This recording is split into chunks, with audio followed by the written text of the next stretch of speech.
The Government of National Unity Party President Samkele Maseko made the announcement a short while ago. At the provincial level, the party is working towards forming a government in KwaZulu-Natal, having met with the ANC, the DA and the NFP. This continues to be a work in progress. Maseko also clarified speculation around the MK party, saying it has failed to pitch for a confirmed meeting.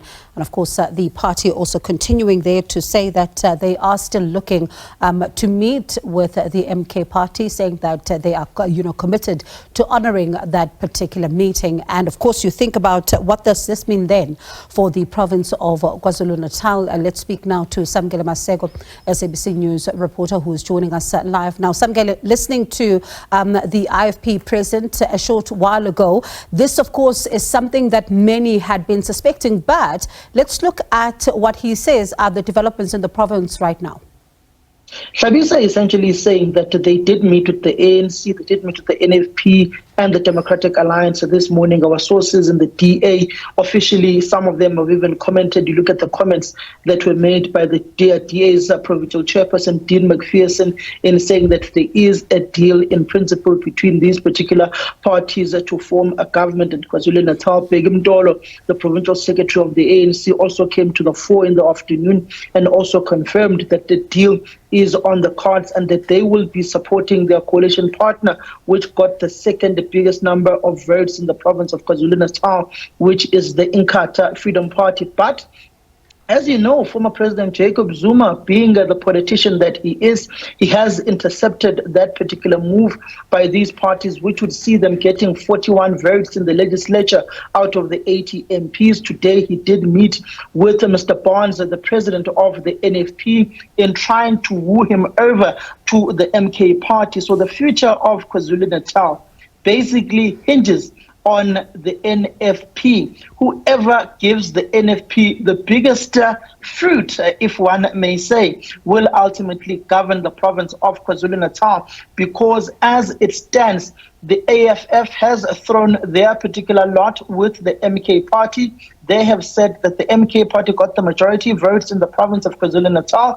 They've got the majority seats in the legislature. They should ultimately meet. I do know that there is a meeting currently taking place now with a former President Jacob Zuma, with one individual who is negotiating there on behalf of the economic freedom fighters, and that would be one particular chap from Newcastle, who used to be a coordinator of the ANC Youth League, who moved to the EFF last year. He is meeting with the former president. I don't know what is the content of that discussion, but he met the former president after the NFP's leader left. We do know the EFF, with their one member of the provincial legislature, has said they are willing to go into a coalition with the Inkatha Freedom Party. So at this point in time, the province of KwaZulu-Natal is up for grabs. If the NFP decides to move with the EFF and the MK, those three make 40 members of the provincial legislatures. The ANC, the DA, the IFP, that makes 40 members of the provincial legislature. It's a draw. It's 40-40. One wonders what the Constitution then permits there to happen. It'll be an interesting one, Samkele, and I'd like us to listen to what IFP President had to say earlier on and continue our conversation.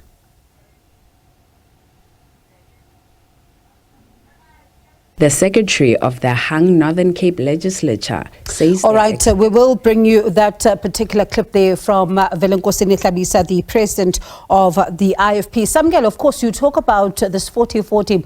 There are some reports this afternoon that are also suggesting that if it does get to that particular tie, the MK party, the EFF, as well as the NFP, according to these reports, are suggesting that they may rely on some of the members, possibly, of the ANC and IFP, who may break ranks and go with them.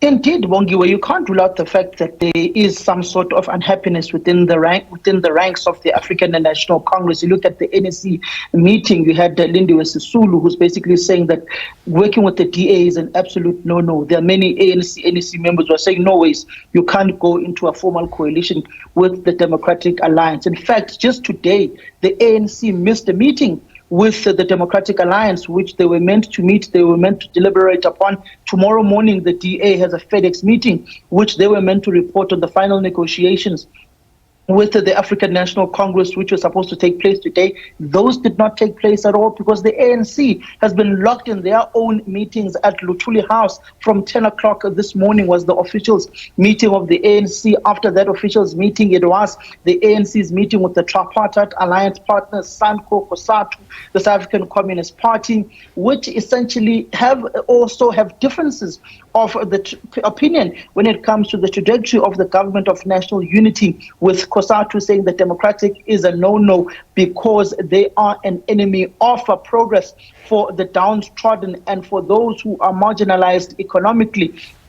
Also, some are saying that you cannot work with a party that is Zionist supporting in the form of Israel. When you took Israel to the International Court of Justice against atrocities meted out against the people of Palestine in Gaza and Rafah. So essentially that puts the ANC in an ideological cul-de-sac or crossroads where the ANC has to choose a particular curve and trajectory that will try unite the party and not fracture it more. Because if they go into a formal coalition with the Democratic Alliance, that would be and will spell the biggest ideological split in the ANC since the breakaway of the PAC, because ultimately the breakaway of the EFF, COPE, MK has got nothing to do with ideology or policies of the ANC, but essentially rests around factional battles within the governing party. So the DA will ultimately also